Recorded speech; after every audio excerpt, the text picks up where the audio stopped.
Hey everybody, and welcome back to Northwest Craftsman. Today we're going to be talking about how to install an outlet, and it's really simple if you haven't worked with it before. It's really simple. If you're uncomfortable working with electricity, just be safe and call an electrician and you'll be good. But if you want to learn how to do it yourself, go ahead and follow along here. I'll show you some of the safety steps and show you really truly how simple it is. Okay, here we go. First things first, before you start working, you're going to want to go ahead and turn off the power. This is going to create a safe environment for you to work on and keep you from getting shocked. This is actually an old fuse box. This is what was installed. You're probably not going to see one of these because these were installed earlier than the 60s. However, go to your breaker, find the breaker that controls the area that you're working on, and just shut it off. In this particular case, that means I just undo that. There we go. All safe. Next up, if you don't already have it done, you're going to want to figure out where in the wall you're going to want to put your outlet receptacle. In this particular case, because I'm installing brand new ones, I need to drill the hole. If you were just replacing, the receptacle box would already be there.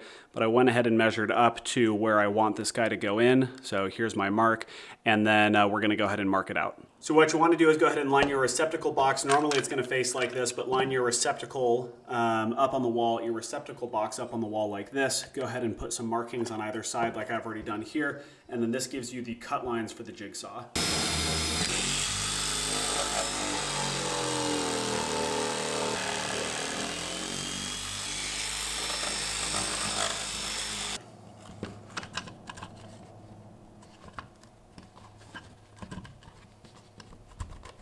When you're installing this old style, one of the things that you probably want to be careful of is I'm using a torque driver to very gently pull this guy in. You don't actually need to torque it. I would actually use a hand driver if I had it on hand, but I don't currently have one. So I'm just going until I feel it touching on the backside, and then that is where it stays firm.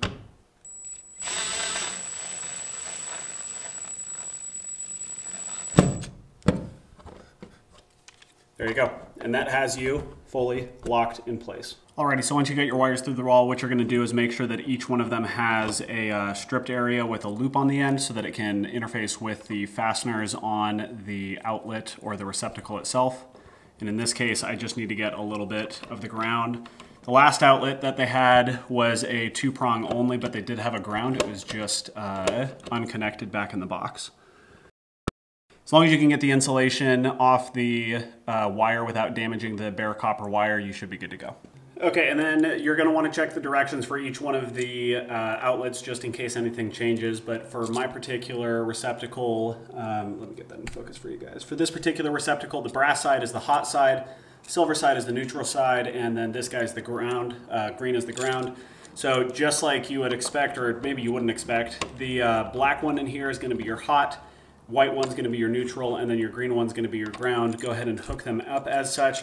Now, one of the interesting nuances that you can do, maybe it's not really an interesting nuance, but something you can do is break this tab right in here, which would split these two plugs, and you'd have to run a separate set of wires to each one of them. But with these tabs intact, both outlets share off of the same hot and neutral lines.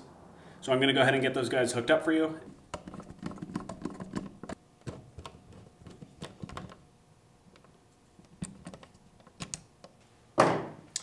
There you go. Once you got all of your wires in place, then you're going to go ahead and use these two on the top and bottom to fasten into the top and bottom of your receptacle box.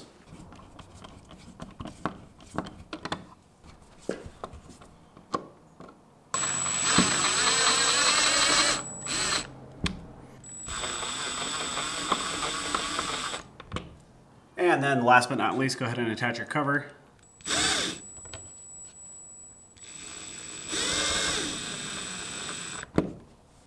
So the last step is to turn the power back on and then go over and check the outlets with an outlet tester. So here you go. Last step is to go ahead and test the outlet with one of these outlet testers. This is technically an optional step, but it's always nice to verify. And in this particular case, focus in, you can see that the right two lights would be wired correctly. Also really handy, and I forgot to mention this, when you're checking to make sure that your power is off, I always have one of these little tiny current testing pens or AC testing pens, and they look about like this, but what you do is you turn it on and you move it close to your outlet and it will tell you if it is live. And that basically means don't go near it if this guy's going off. And before I ever work with bare wires, I'm always checking it with one of these guys. So check your final product with this, check your safety with one of these guys, and you should be good to go. Thanks for joining me today, you guys. I really appreciate it. One of the cool things about working with these electrical outlets that I didn't even realize before is that it is super, super cheap. So if you've got old outlets in the garage that you're looking to replace, like I am in this one, I actually just ended up removing the old outlets that were already installed in the shop and putting these brand new ones in.